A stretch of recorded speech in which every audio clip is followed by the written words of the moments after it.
Shalom a todos.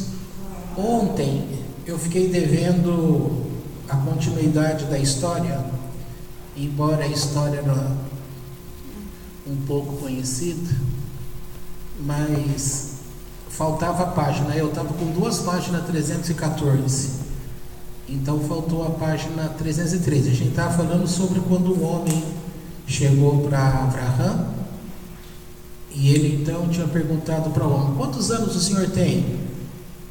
Aí ele respondeu: uns 50 ou 60.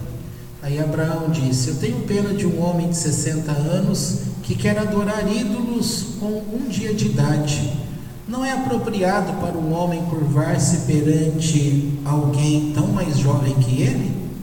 Envergonhado, o homem jogou o ídolo no chão, pegou seu dinheiro de volta e foi embora. Quando outras pessoas vieram, Abraão desencorajou todas elas e não fez nenhuma venda. Perto do anoitecer, uma mulher veio, trouxe um prato de farinha fina e pediu-lhe: por favor, ofereça isto a estes ídolos. Abraão foi rápido. Com um bastão pesado, esmagou todos os ídolos, exceto o maior, e colocou o bastão em sua mão. Quando Terah, seu pai, voltou, exigiu saber imediatamente que fizeram quem fizera aquilo. Abraão respondeu: por que negar? Uma mulher veio trazer um prato de farinha fina para oferecer a eles, e quando eu fui fazê-lo, cada um começou a insistir: eu quero comer primeiro. Então o maior deles veio, pegou o bastão e esmagou todos os outros. Terah retrucou: por que tentas me enganar? Eles entendem alguma coisa? Eles podem usar mãos e pernas? Eles podem falar ou ficar irritados? Disse Abraão: que teus ouvidos possam escutar o que tua boca disse. Abraão não foi somente um herege em relação a uma religião aceita, mas sua maneira de pensar chocou-se contra o desejo do próprio rei Nimrod, que também queria ser adorado como um deus. E assim continuou Midrash: Terah levou seu filho imediatamente perante o rei. Primeiro Nimrod tentou discutir com o jovem: não sabes que eu sou o Senhor que governas tudo? É em obediência às minhas ordens que o sol e a lua e as estrelas aparecem. Por tua vida eu não sabia disso, mas deixe-me perguntar-te algo. Normalmente o sol nasce no leste e se põe a oeste. Ordena que o sol nasça amanhã no oeste e se ponha a leste, e eu irei atestar que és um Deus sem par. Ou, se preferires, diga-me o que há em meu coração e o que desejo fazer. Mas então, se és um Deus, por que não salvaste teu pai da morte? Incapaz de responder, Nimrod tentou uma tática diferente: veneremos o fogo. A resposta foi: seria melhor venerar a água, pois ela extingue o fogo. Muito bem, insistiu Nimrod, veneremos a água. Então Abraão disse: é melhor venerar as nuvens, já que são elas que trazem a água. Muito bem, veneremos as nuvens. Neste caso, veneremos o vento, pois dispersa as nuvens. Que seja, veneremos o vento. É melhor venerarmos o homem, pois é capaz de resistir a ele.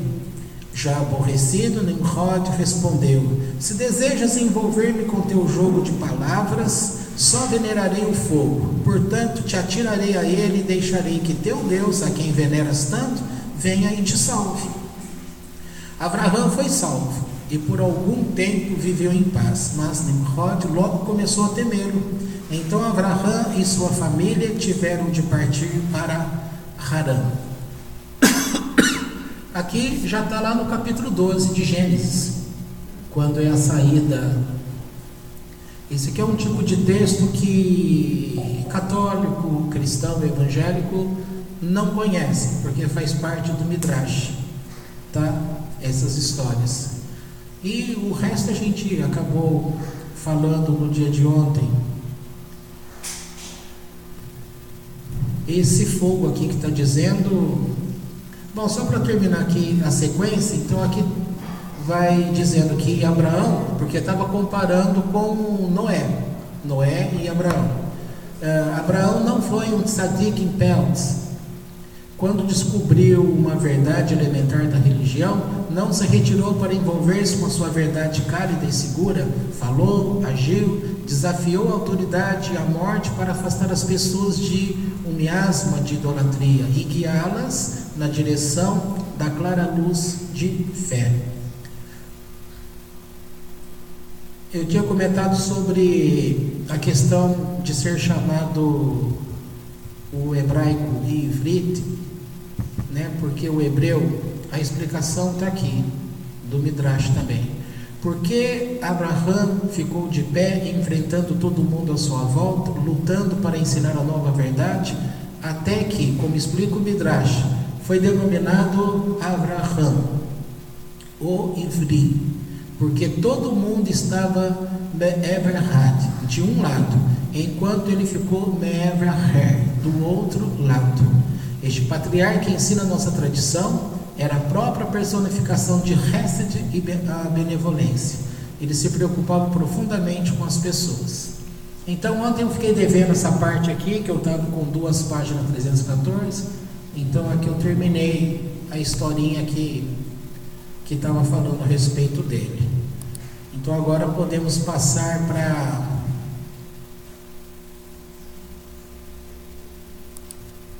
Parashá de hoje, porção semanal, Balak.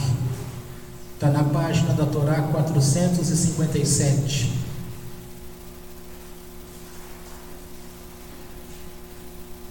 Essa semana está sendo tudo muito interligado, né? Porque na terça-feira nós falamos do livro Caminho de Deus, falamos a porção que fala sobre teurgia, e teurgia envolve toda essa vivência do encantamento, da magia. Nós explicamos como Deus permitiu que essas coisas fossem estruturadas, e a porção semanal vai falar de Balaque, Balaão e Bilam. Balaque, o rei, né? E Bilam, que é o Balaão. Então, Números, capítulo 22, Bamidbar 22, diz assim, versículo 2: E viu Balaque, filho de Zippor, tudo que fez Israel ao Emoreu. Temeu Moabe muito ao povo, porque era numeroso, e enfastiou-se Moabe por causa dos filhos de Israel. E disse Moabe aos anciãos de Midian: Agora lamberá esta multidão tudo quanto houver ao nosso redor, como o boi lambe a erva do campo. E Balaque, filho de Zippor, era rei de Moabe naquele tempo. Enviou mensageiros a Balaão, filho de Beor, a Petor, que está junto ao rio Eufrates, a terra dos filhos de seu povo, para chamá-lo, dizendo: Eis que um povo saiu do Egito, e eis que ele cobriu a superfície da terra, e ele está em frente de mim para destruir-me. Agora vai, rogo-te, maldize para mim a este povo, pois é mais poderoso do que eu. Talvez possa feri-lo e desterrá-lo da terra, porque eu sei que a quem abençoares será abençoado, e a quem amaldiçoares será amaldiçoado. Uma palavra dessa daqui, para quem que Deus falou uma vez? Para Abraão. Quem te bendizeres será bendito, quem te amaldiçoares será maldito. Então foram os anciãos de Moabe aos anciãos de Midian com feitiços em suas mãos. Isso aqui já entra o tema de teurgia. E vieram a Bilam e disseram-lhe as palavras de Balaque. E ele lhes disse: Dormi aqui esta noite e vos responderei alguma coisa conforme me falar o Eterno. E estiveram os senhores de Moabe com Bilam. E veio Deus a Bilam e disse: Quem são estes homens que estão contigo? E disse Bilam a Deus: Balaque, filho de Zippor, rei de Moabe, mandou-me dizer: Eis que o povo que saiu do Egito cobriu a superfície da terra. Agora anda, amaldiçoa-o para mim, talvez possa lutar com ele e desterrá-lo. E disse Deus a Bilam: Não irás com eles, não amaldiçoarás o povo, pois ele é bendito. Levantou-se Bilam pela manhã e disse aos senhores de Balaque: ide à vossa terra, porque recusou o Eterno deixar-me ir convosco. E levantaram-se os homens de Moabe e vieram a Balaque e disseram: recusou Bilam vir conosco. E tornou Balaque a enviar senhores mais numerosos e mais honrados do que aqueles. E foram a Bilam e disseram-lhe: assim falou Balaque, filho de Zippor: rogo-te, não deixes de vir a mim, porque te honrarei muitíssimo, e tudo o que me disseres, farei. E vem, rogo-te, amaldiçoa para mim a este povo. E respondeu Bilam, dizendo aos servos de Balaque: ainda que me desse Balaque a sua casa cheia de prata e de ouro, não poderia traspassar o dito do Eterno meu Deus, para fazer coisa pequena ou grande. E agora, ficai aqui, vos rogo, também esta noite, e saberei então o que mais vai tornar a falar o Eterno comigo. E veio a palavra de Deus a Bilam de noite e disse-lhe: se para te chamar vieram os homens, levanta-te, vai com eles, mas somente a coisa que eu te disser, isso farás. E levantou-se Bilam pela manhã, albardou sua jumenta e foi-se com os senhores de Moabe. E acendeu-se a ira de Deus, porque ele se ia, e pôs-se um anjo do Eterno no caminho para impedi-lo. Vamos dar uma paradinha aqui. Ele estava montado na sua jumenta e seus dois moços estavam com ele. Silêncio, hein? Silêncio. Pois é.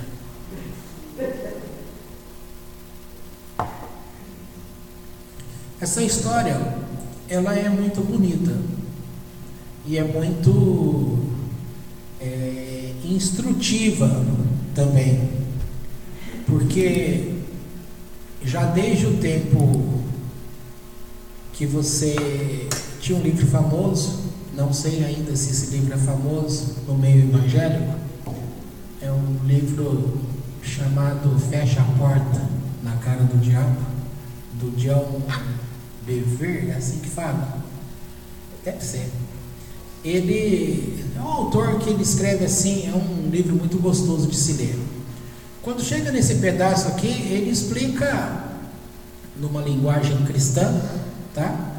Ele explica essa situação de quantas vezes você faz aquilo que você quer fazer. E você procura uma explicação. Você ora a Deus, jejua, você busca em Deus, na verdade, um mínimo de oportunidade para que você diga a você mesmo que Deus te mandou fazer, ou que Ele concorda que você faça. E aí ele vai narrando as consequências, porque a primeira coisa do testificar de Ruach HaKodesh, do Espírito de Deus, no coração do homem, é essa questão: quem são estes homens? Não vá com eles. Mas ele tinha um desejo muito forte de ir. O livro lá, no caso cristão, ele não explica, porque se ele fosse entrar nesse tipo de história, ele teria que conhecer o Midrash, e do jeito que ele escreve ali, ou é não conhecimento do Midrash, que é o que eu acredito, mas a ideia dele era mostrar ao povo. Por isso eu disse que esse livro é muito bom, porque naquilo que ele se propôs, ele atinge o objetivo, é de mostrar o quanto as pessoas dentro de sua religiosidade, aqui no sentido de qualquer tipo de pessoa, o ser humano na terra, cada um seguindo a sua vontade no sentido religioso, que acredita em algum Deus, naquela posição, ela sempre vai procurar ser dirigida por aquele Deus, não o Adonai Errad, porque todos deveriam conhecer a Deus como Adonai Errad, mas infelizmente não é verdade. O povo que tem procurado servir assim na terra é o povo judeu, e foi dado o direito às nações para se alinhar ao povo judeu, a também conhecer a Deus como Adonai Errad, como o único Deus. Mas do ponto de vista do comportamento humano, da liberdade que todos têm, cada um, ele precisa ter uma base para poder falar: eu fiz isso porque ou a minha religião permite, ou o meu Deus, ou o santo, ou a entidade diz que sim. Então o espírita vai usar o nome da entidade, o católico vai usar o nome dos santos, o evangélico vai falar que o Espírito Santo que falou, e assim as pessoas não percebem que o que elas estão fazendo é simplesmente seguindo o seu Yetzer Hará, que é a vontade que ela sempre teve, sempre quis. Agora, por outro lado, nós vamos em breve continuar lendo do livro O Caminho de Deus, do Rabbi Chaim Sato, sobre como se manifesta a profecia da parte de Deus. E ali você vai aprender como são essas coisas e vai ver as grandes diferenças que existem. Balaão, o Bilam, você, fora do judaísmo, enquanto cristão evangélico, você nunca ouviu falar que este homem era um feiticeiro. Você nunca ouviu falar que Labão, as pessoas têm dificuldade em guardar nome, mas Labão é a terra para onde Jacó teve que se refugiar quando ele teve que fugir de Esaú. A mãe dele fala: agora vai lá para a terra do meu irmão e fique lá. Ele ficou 20 anos lá, mas antes de ir para lá, ele foi servir a Deus para estudar Torá na Yeshiva de Shem e Eber. E ele ficou 14 anos depois que ele foi para lá, e portanto num total de 34 anos, aí ele volta para as terras e é onde encontra novamente o irmão dele. Aí aquela história famosa que vocês conhecem. Só que naquela época, o que acontece? Você também nunca ouviu falar que Labão era feiticeiro. Aquela questão quando ele engana Jacó, já quando Jacó encontra Raquel, que se tornou sua esposa, ele já amou à primeira vista. Ela então falou para ele no ouvido dele: tome cuidado com meu pai, porque ele vai procurar te enganar. Então naquele dia eles fizeram um contrato, ele e Raquel, porque ele fez a proposta ao pai da moça dizendo: me dê a tua filha em casamento, que eu trabalharei para ti por 7 anos. E vocês sabem que o pai dela não cumpriu essa palavra, porque o embebedou naquele casamento e deu a ele Léa, tá? A irmã.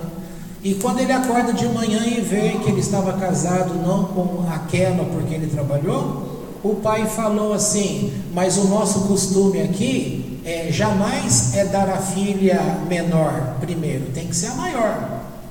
E ele então falou: trabalhe para mim mais 7 anos que eu te dou também a minha outra filha, no caso seria a amada. É essa filha amada que gerou José e Benjamim, tá? Por isso que os dois, nesse sentido, eram muito queridos pelo pai, porque além de serem filhos, eles eram os filhos da amada. E contudo, a Raquel, quando tinha falado: do meu pai vai te enganar, ele pensou: mas ele jamais vai me enganar. E enganou. São artifícios. Ele enganou a cidade toda, porque uma época que Jacó quis sair, ele chamou a cidade toda, pediu que cada um contribuísse com uma determinada soma em dinheiro, pedras preciosas, coisas assim, e que eles iriam fazer uma festa para poder amenizar o coração de Jacó, e que depois ele devolveria. E ele nunca devolveu nada, então ele roubava todo mundo. Quando Eliezer, o servo de Abraão, teve na região lá, quando ele foi abraçar Eliezer, ele foi abraçando e tocando o corpo todo para ver onde é que estava a riqueza escondida. Diz lá que quando ele também foi abraçar Jacó, ele ficou frustrado que Jacó estava sem dinheiro, pobre. E ele deu até um beijo na boca de Jacó para poder saber se ele não tinha um ouro escondido na boca. Então esse homem, ele era temido. Esse homem que eu estou falando é Labão. Ele era terrível, ele era conhecido como mestre feiticeiro. E Bilam era sobrinho desse homem. Ele aprendeu toda a feitiçaria com este homem, com Labão. Agora, quando vocês lembram dessa história que eu estou falando, né?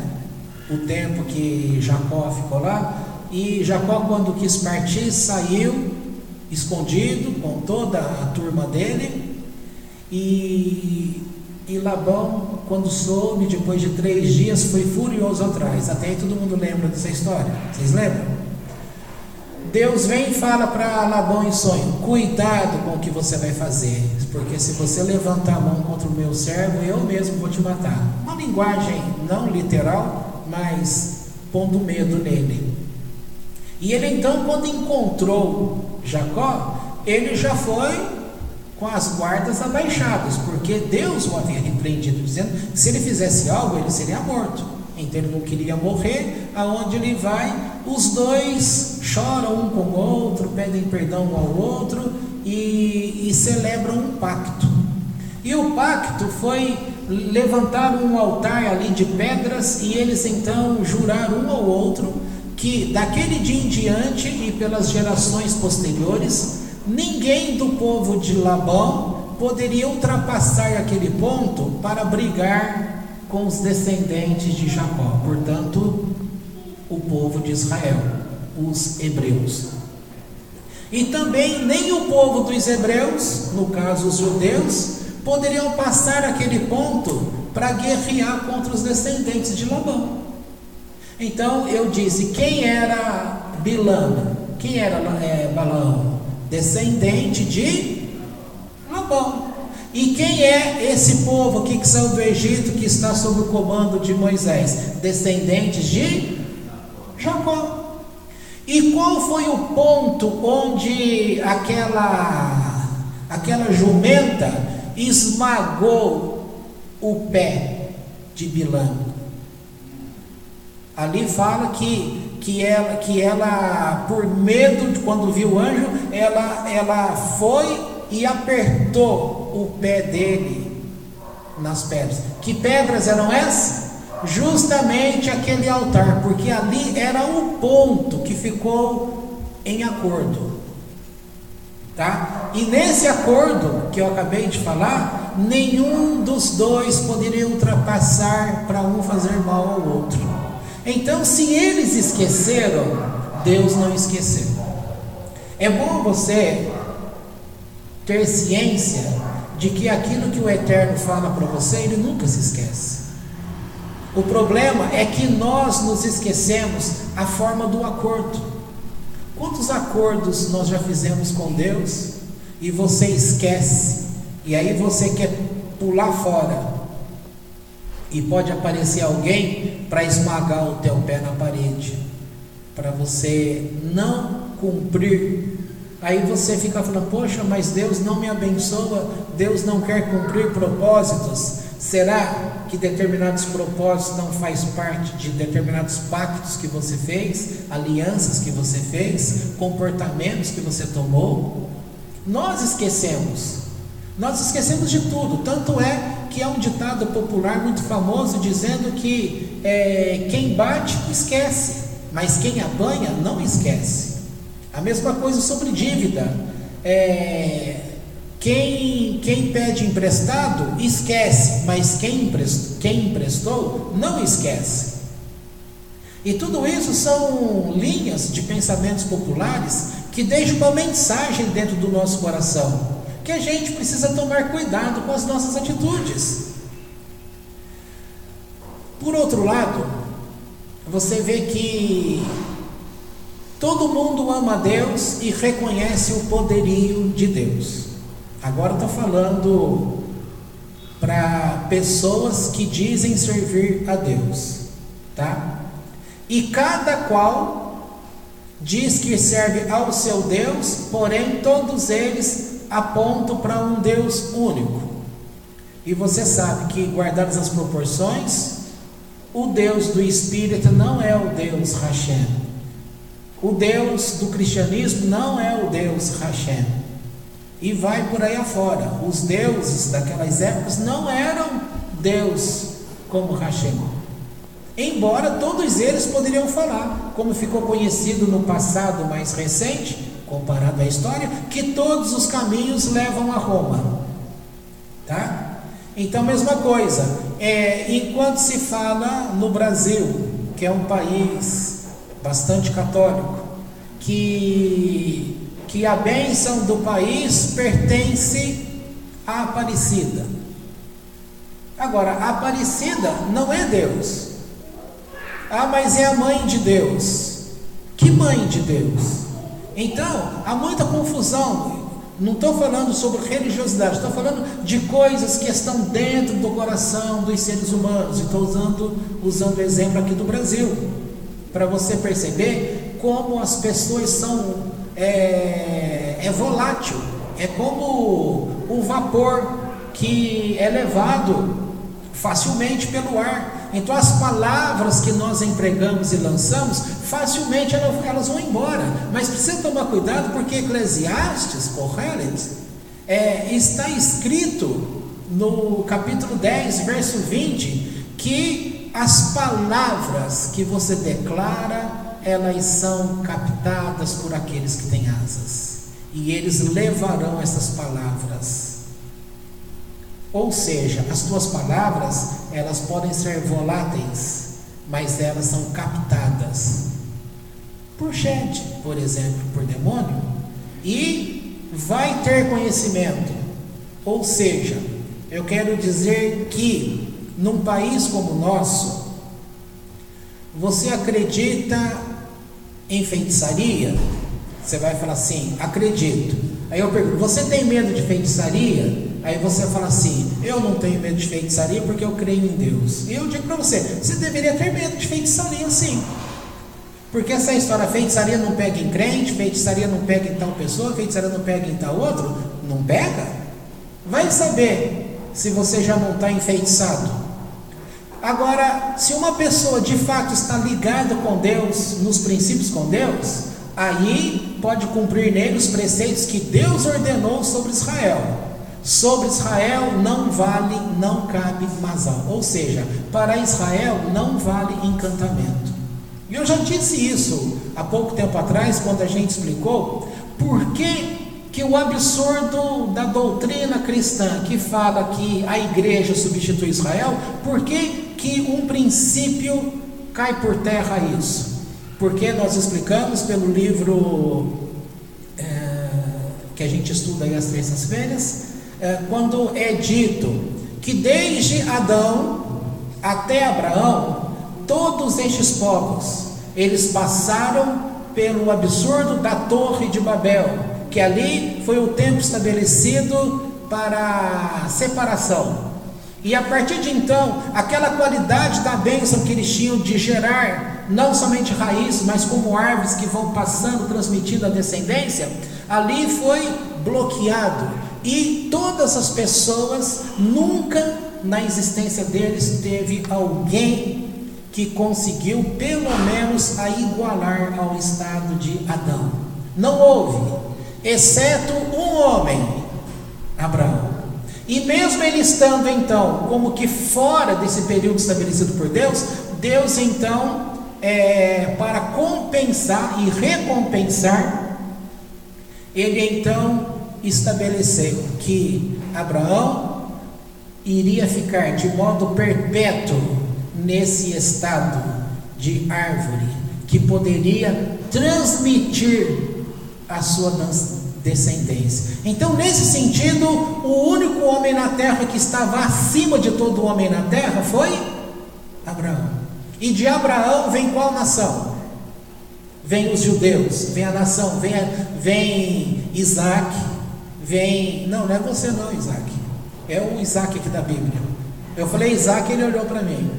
Vem o Isaac, do Isaac vem Jacó, e de Jacó vem os eleitos, conhecidos como 12 tribos. Essas 12 tribos formam a nação israelita. Essa nação israelita, portanto, ela está em posição, ela está acima de toda e qualquer nação da terra. Portanto, não é que Deus favoreceu e escolheu porque Deus quis escolher alguém. Eu até briguei com vocês dizendo, o próprio trabalho dele fez com que Deus não tivesse escolha. Assim como em muitos momentos Deus coloca você numa situação que você não tem escolha, e você tem que escolher aquilo que ele queria, da mesma forma Abraão fez com que Deus também não tivesse escolha. O único a ser escolhido tinha que ser ele, e ele portanto foi abençoado. Aqui ele repete uma palavra: não queira você, Balaão, amaldiçoar um povo que é abençoado. Então esse povo não é apenas abençoado porque Deus quis abençoar, num simples sentido de livre-arbítrio. Este povo, em Abraão, ele teve um trabalho específico que ele recebeu o direito eterno de favor de Deus. E é um direito que Deus não vai tirar, porque isso é transmitido de geração a geração. As demais nações ganharam, em tese, o mesmo direito, só que elas foram geradas em níveis abaixo. Portanto, elas estão reproduzindo o seu nível abaixo. Entendeu? Não teria como, mesmo estando em Jesus, o Salvador, como explica a doutrina, deles quererem tirar o trono de Abraão. Não tem como. Mas como as pessoas não têm acesso à história, qualquer coisa que você fale às pessoas, elas acreditam. Então elas ficam, são cegos guiando os cegos. E se for levar o pé da letra, é dito que os dois caem no abismo. Voltando aqui para o texto, agora você já entende por que é que Bilam ele se tornou feiticeiro, porque ele está nesta árvore que recebe a mesma herança, mas não é de Abraão, porque ele não pertence a Abraão. Mas ele está sendo colocado aqui como profeta. Sim, ele está sendo colocado como profeta, mas é um profeta que não pertence no meio do povo de Deus. Mas o Deus verdadeiro falou com ele. Sim, o Deus verdadeiro falou com ele, mas jamais falou com ele da forma que fala a um profeta que pertence a Deus. O Midrash explica isso, se vocês leram, tem essa explicação lá no livro que vocês possuem, que quando Deus vem falar com ele, Deus coloca um anteparo. Ele coloca como que uma nuvem, ele coloca alguma coisa para que o Bilam pudesse ouvi-lo, mas jamais pudesse ter um relacionamento direto com ele. E Deus, ele se vê numa obrigação em nome de um povo, tá? Aqui eu posso lembrar também, quando fala lá no Caminho de Deus, quando fala que as nações do mundo, não interessa o que elas fazem, porque elas não vão conseguir tocar a Deus para fazer alguma coisa. Mas quando Israel faz algo, Deus sim é tocado para fazer algo. Então, nesse sentido, mantendo este princípio, enquanto as nações fizeram as coisas, eles não tocaram Deus para dar uma resposta, porque Deus não precisa se tocar nisso. Mas quando acontece esse fato aqui, de querer se levantar para exterminar um povo, que povo? O povo judeu. Mexeu com o judeu, então Deus é obrigado a fazer alguma coisa. Por quê? Porque este povo é gerado de alguém que se tornou acima de todas as pessoas existentes desde o tempo de Adão. É simples entender isso. E uma vez que você compreendeu isso, acabou. Contra fatos não tem mais argumento. Acabou. Então, nesse sentido, o encantamento não iria valer sobre Israel. Por quê?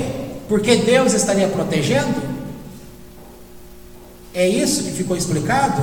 Não é porque Deus estava protegendo, porque essa é a ideia que as pessoas falam: não mexe comigo porque Deus me guarda. Essa feitiçaria não pega em mim porque eu estou em Deus. Não vai pegar, tem a proteção. É isso que Deus estabeleceu para esse povo? Claro que não. Por que então que não cabe Masal a eles, não cabe a feitiçaria a eles?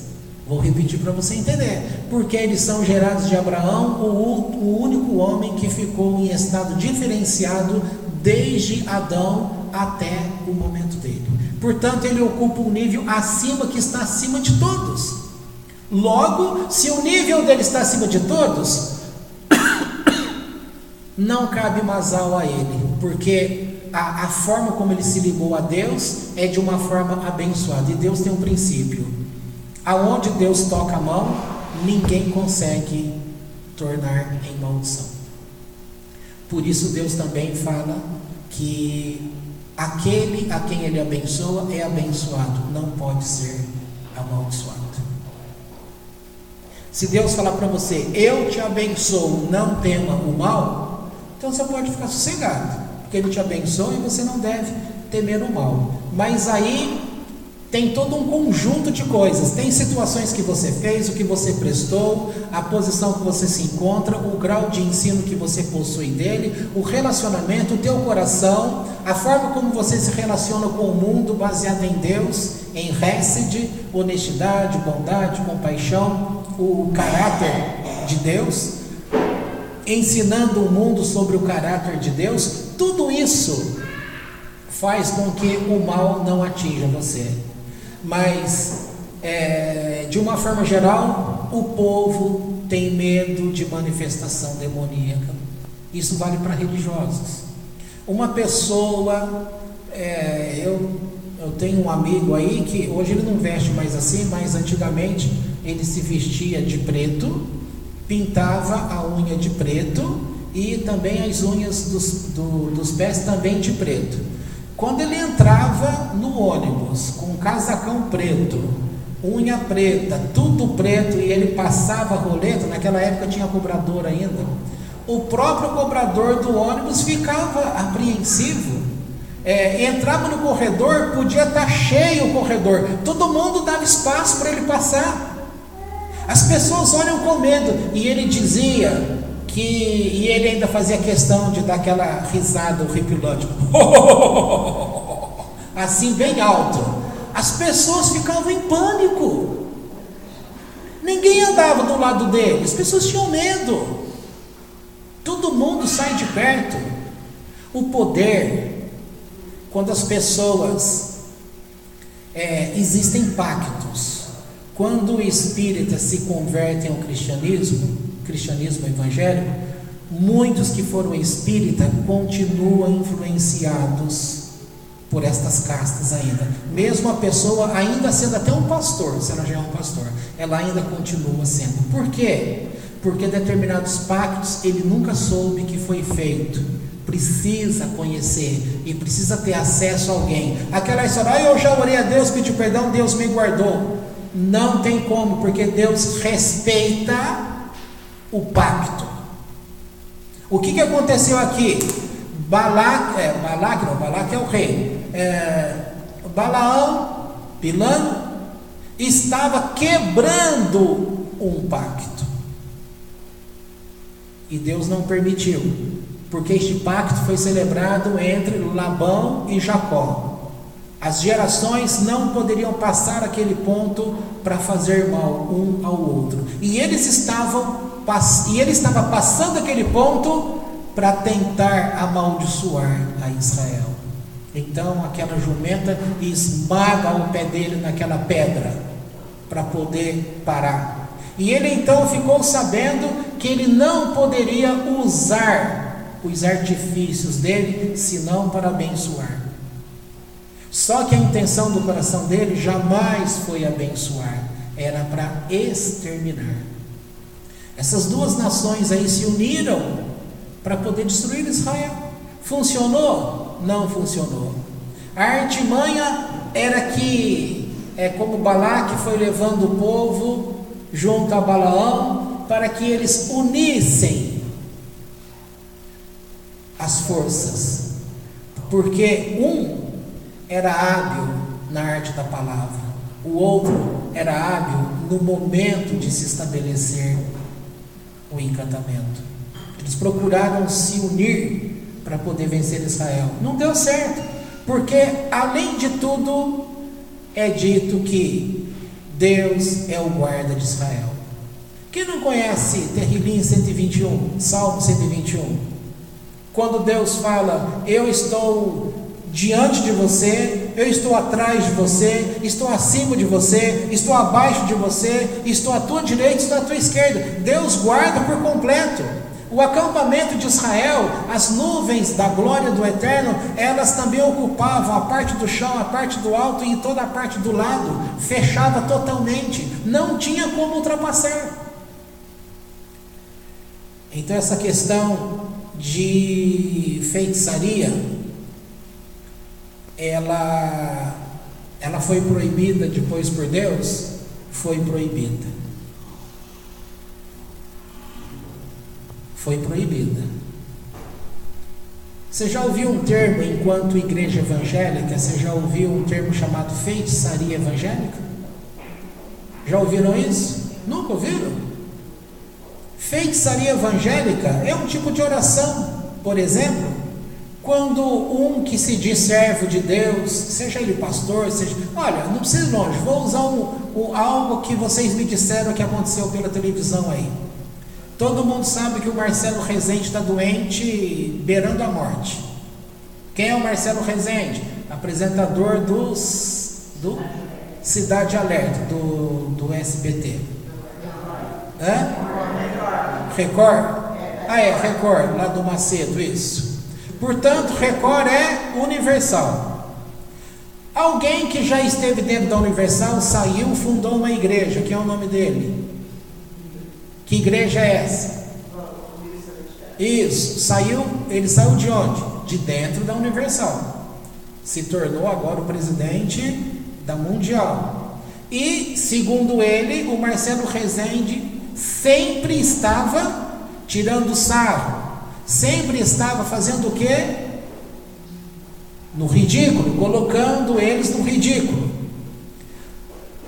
Aí diz que um dia, num determinado culto, ele falou, o Santiago falou: chega, basta, agora Deus vai pôr a mão e vai acabar com esse homem.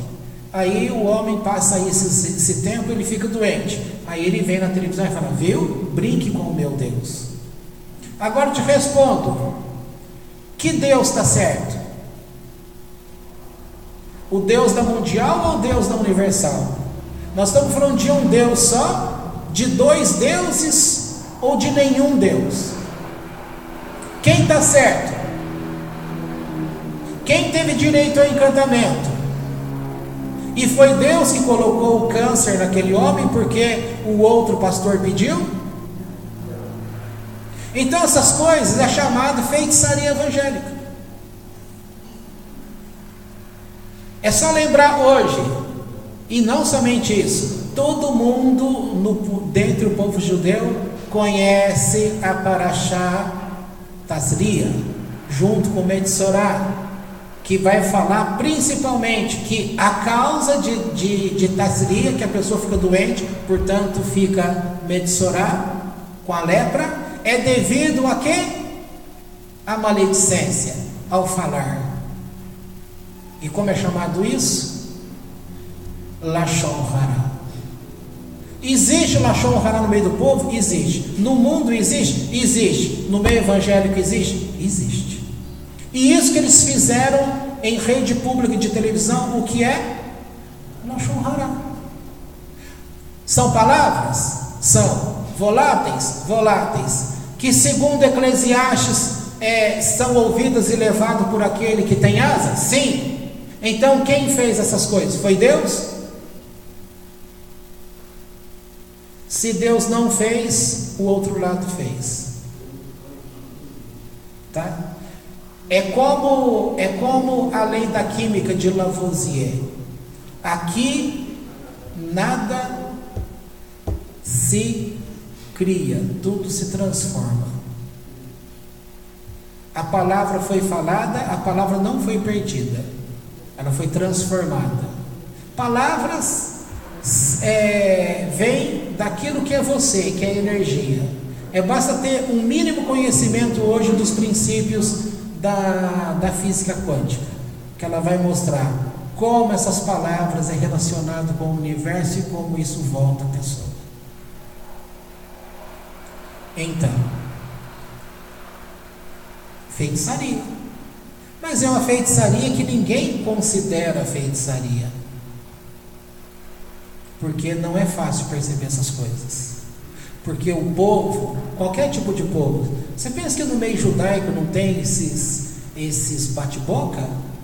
Era para não ter, mas infelizmente tem. Por quê? Porque são homens, são pessoas que um lado dele professa o amor ao Eterno, a sujeição à Torá, mas o outro lado dele reage como homem, que a alma dele está aprisionada neste corpo, e o corpo domina estes princípios da alma. Então a pessoa, ao invés de se relacionar com a alma dele, que vai para o ponto de Neshama, que conhece a Deus e aplica a Torá no coração dele, ele acaba aplicando aquilo que o emocional dele vive, ou seja, Ruach com Nefesh. Essa junção, como ele encara as coisas, como ele enfrenta pessoas, como ele ouve acusações, tá?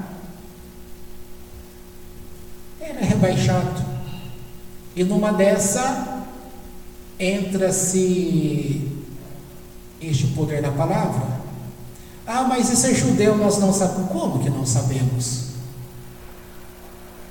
No meio cristão evangélico tem um livro que ficou muito famoso, chamado Há Poder em Suas Palavras. Então não tem desculpa. As pessoas continuam fazendo coisas porque há maldade nas pessoas. Os seres humanos são dirigidos por Yetzer Hara e não pelo Yetzer Hatov. E quando fica claro a ação desta palavra Yetzer Hara, as pessoas falam: foi o diabo que fez isso. Que cara de pau! Foi o diabo? Na hora que é para falar que as coisas aconteceram, não é homem nem mulher suficiente para encarar por que aconteceram as coisas. Aí foi o diabo. Ainda bem que no judaísmo não tem essa máxima. Aconteceu alguma coisa? Aconteceu porque você fez, você construiu isso, você trouxe esse mal para você, sobre você. E cadê que eles vão falar? Por que Deus não proibiu? Porque foi você quem trouxe, foi você quem quis, foi você que determinou. Para todos os povos, dentro de suas respectivas religiosidades, sempre tem esta versão desse tipo de palavra. Ou seja, para que ninguém fique indesculpável, todos eles são culpados. Quando Paulo fala no primeiro capítulo de Romanos, ele usa esse termo, está colocando esse termo de forma abrangente. Os homens, as nações são indesculpáveis. Todos, inclusive Israel. São atitudes, são ações. Então, nesta palavra, quando Bilam ele vai fazer as coisas, é dito também pelo Talmud que você conhece um texto na Bíblia que fala que não houve profeta como Moisés no meio do povo. Agora Bilam, como eu disse, ele não é do povo de Israel, e conta-se que, como é possível isso? Que ele chegou a um nível equiparado ao de Moisés. Como que pode uma coisa dessa? Como que alguém que não é de Israel não conseguiu, alguém sendo de Israel, no meio do povo, não conseguiu chegar ao nível de Moisés, e um fora do povo conseguiu chegar a um nível de Moisés? Porém, Moisés, vou falar um termo para você entender, que Deus me perdoe nesse péssimo exemplo, mas Moisés é como se fosse magia branca e Bilam magia negra. Ou seja, Moisés conheceu todo tipo de encantamentos, segredos, magias, relacionamento com os anjos, o que pode se fazer, todas essas coisas da teologia, mas ele conhece tudo vinculado com Deus. Bilam se especializou em tudo isso, porém vinculado ao outro lado, a Sitraach. E enquanto um cresceu na sabedoria de Deus, o outro cresceu na sabedoria de um pseudo-Deus. Porque desde o início das coisas, nós também vimos no caminho de Deus, do Haim Luzzatto, dizendo que a forma como Deus estruturou os anjos supervisores, que tem outros a seu dispor, tudo cercando totalmente todas as coisas, foi dito que se uma pessoa descobrir a forma, o segredo de acessar um anjo, inclusive chamando-o por nome, Deus ordenou que este anjo é obrigado a se sujeitar àquela ordem da pessoa. Então qual é o nome que se dá para isso? Não é a feitiçaria, não é a magia. O que é a magia? Não é você obter esses segredos para poder manipular coisas que pertencem a outros mundos. E estas coisas não vai cair sobre o simples cidadão, porque ele diz se esconder atrás de uma imagem de Jesus, sendo que se Jesus é judeu e cumpriu a Torá, ele em si está salvo dessa maldição, mas aquele que se esconde atrás dele, cheio de pecado, sem retorno a Deus, sem um coração purificado, vai ter a cara de pau de falar. Não é diferente da criança que briga e foge e corre para ficar escondido atrás do seu irmão maior ou do seu papai e mamãe. As crianças na rua falam o quê? Já vai correr para debaixo da saia da mamãe? Ninguém conhece essa expressão? Você nunca foi acusado de covarde?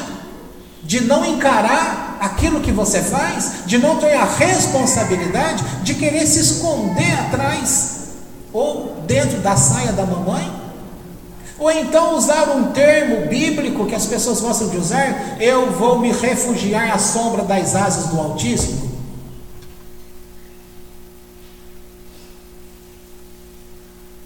E Deus não é, como nós vimos também no Pirkei Avot de 2 semanas atrás, a questão quando fala assim: Deus também não é o teu acusador?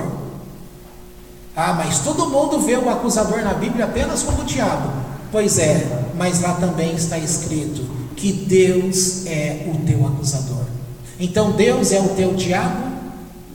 Em certo sentido é. Porque o que significa diabo? O que significa Satã? Adversário, aquele que se opõe contra você. E em muitos momentos Deus não está se opondo contra você, Ele não está sendo em sentido o teu acusador, o teu Satã. Ele não está usando isso diante de Bilam. Ele não é o acusador para Bilam, ele não é o Satã para Bilam. Então Bilam poderia falar: um diabo me apareceu.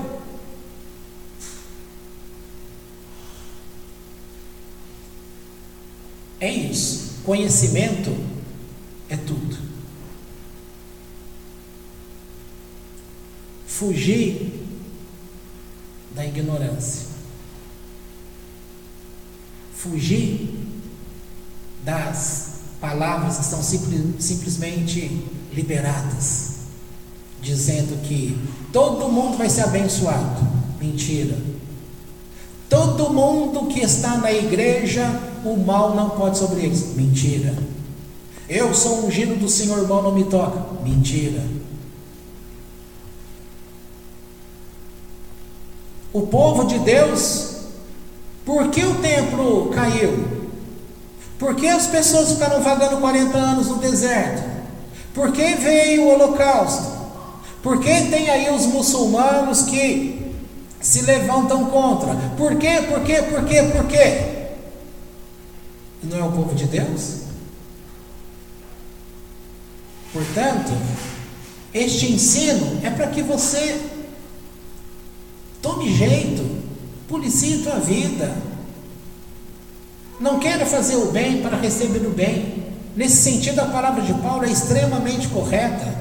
Não pague o mal com o mal, mas pague o mal com o bem.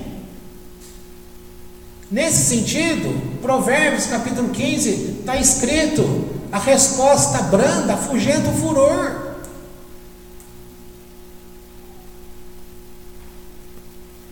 A língua é comparada àquela fagulha, aquele fogo que pode incendiar uma floresta toda. É comparado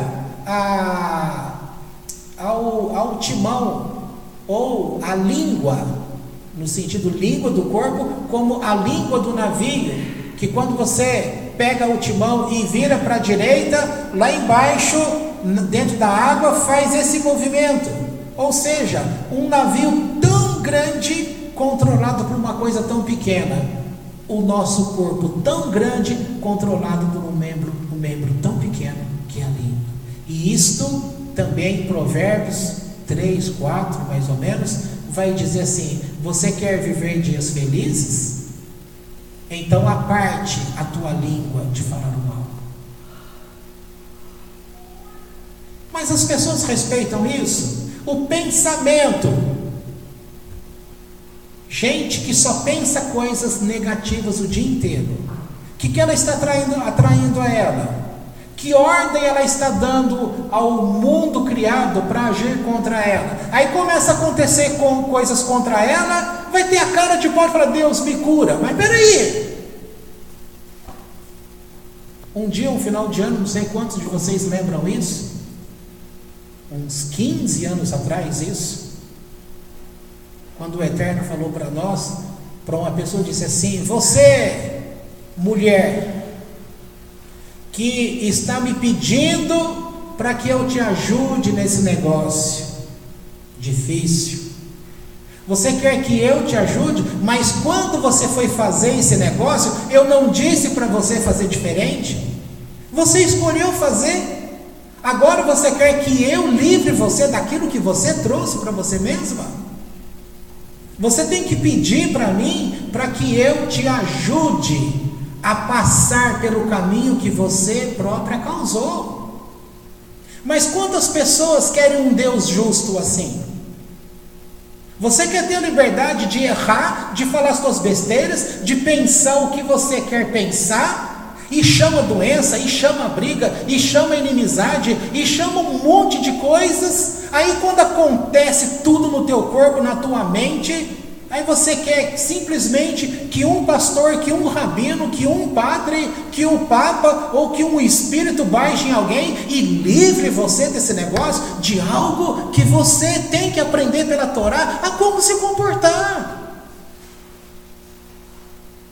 E Deus acaba sendo injusto. No diálogo que a gente acabou de ler aqui, no começo, que eu fiquei devendo na historinha de ontem, então Abraão está defendendo Deus. Aquele homem entra: quantos anos o senhor tem? 50, 60. O senhor não tem vergonha, nessa idade de 60 anos, querer se inclinar diante de uma coisa criada há um dia? Porque o pai dele, Terah, era que criava aqueles terafins. Ali era uma loja de idolatria. E o homem vem para comprar um ídolo. E ele fala: o senhor não tem vergonha, com 60 anos de idade, se sujeitar e se encurvar diante de uma coisa criada que tem um dia de vida? Aí ele desiste e sai fora.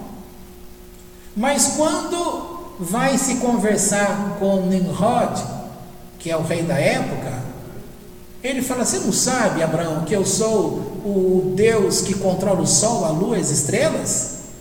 Aí vocês ouviram o que eu li aqui. Ele fala: você é o Deus que controla o sol? Eu sei que o sol nasce no leste, se põe ao oeste, então amanhã faça com que ele seja invertido. Aonde ele nasce, ele vai se pôr.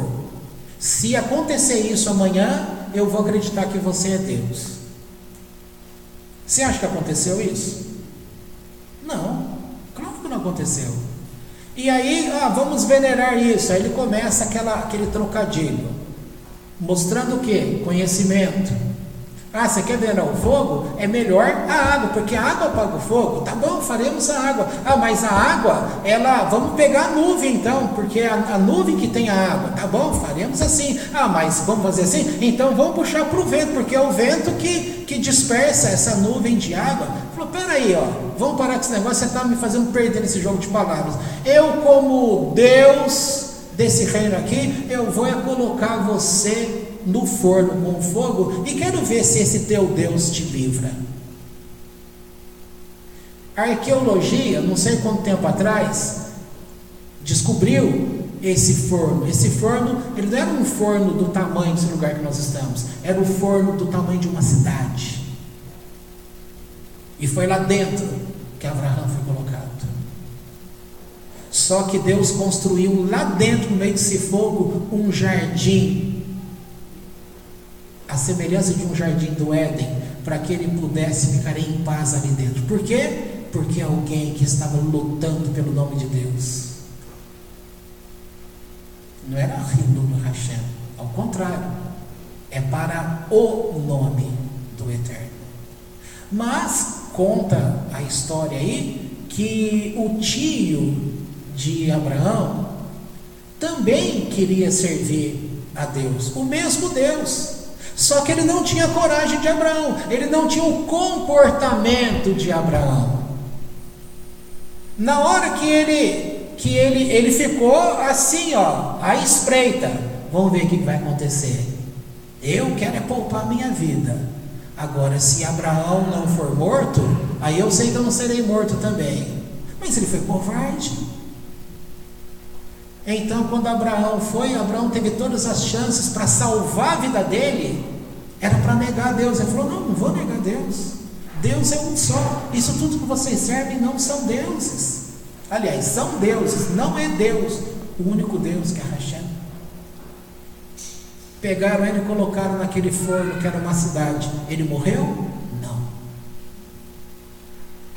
Aí o tio dele, quando viu que foi poupado, começou também a abrir a boca, achando, poxa, mas se Deus salvou Abraão, vai salvar a mim também. Agora eu estou seguro, posso me mostrar. Colocaram ele no fogo, ele morreu.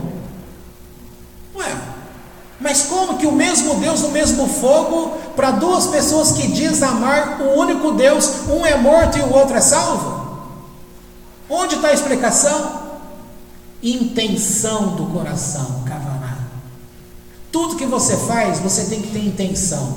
Abraão estava na intenção verdadeira de lutar pelo nome de Deus, de ensinar contra a feitiçaria, contra tudo aquilo que é contra o nome de Deus. Mas o parente dele estava simplesmente como muitos estão servindo dentro de igrejas, dentro de sinagogas, se tornando apenas mais um no meio da multidão. Aí na hora que ele vai esperar alguma coisa, que intenção que ele tem de ser livre, que certeza ele tem? Não tinha certeza, não tinha intenção. Por isso o fogo o matou. E foi Deus que o matou? Ele próprio se matou.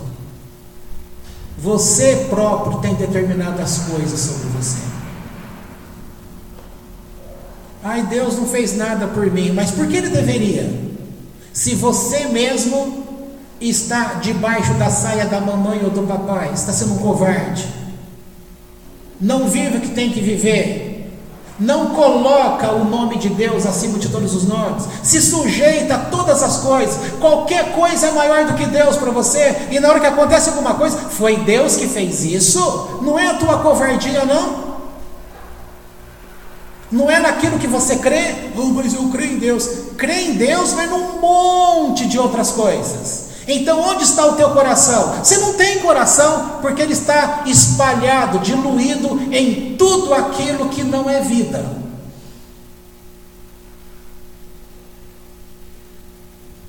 Então aprenda mais uma coisa, a Torá, ela é para ser praticada. Ah, mas eu não vou conseguir entender tudo. Quanto que você consegue entender? Uma coisa, seja fiel com a intenção nesta única coisa. Você vai ver que tua vida muda. É outra coisa como ditado popular. Não queira abraçar o mundo com as mãos. Não venha com muita sede aos potes. Então os ditos populares são muito ricos. Mas essa riqueza desses ditos, ela é sempre usada nos momentos que a gente está no ridículo, então você não aprende nem as verdades desses ditos populares. Ora, se você vier com muita sede a Torá, o teu conhecimento, a tua cabeça, ela é limitada.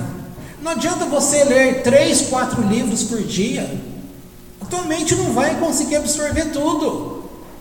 Porque a questão não é ajuntamento de conhecimento, mas é o conhecimento. Isso o apóstolo Paulo fala no Novo Testamento, em Coríntios. Quando ele fala, você ouve uma palavra, ela entra pelo teu ouvido, ou seja, ela vem na tua mente, ela tem que a seguir descer ao coração. Se você ouve um tanto de coisa de uma vez só, entra no ouvido, sai no outro. Não tem transformação de vida. Então não adianta a pessoa se encher de conhecimento, ficar o dia inteiro na internet ouvindo pregações de rabinos, de tantas outras coisas. Não adianta você baixar livros para o teu computador e ler, sem ter tempo de da mente descer ao coração, você não vai absorver nada. Então não adianta você falar que leu 100 livros. Leia um só ao invés de 100. Mas esse que você leu, deixe que ele desça ao coração. Deixe a Torá dirigir a tua vida nessa única coisa que você aprendeu. É melhor do que 100. Este é o sentido. Bom, eu quero parar aqui e que eu tenho outras intenções para com vocês. O pensamento que eu tenho para com vocês é pensamento de paz. Tá bom? Podemos parar aqui, a gente dá continuidade, mas somente aqui entre nós agora.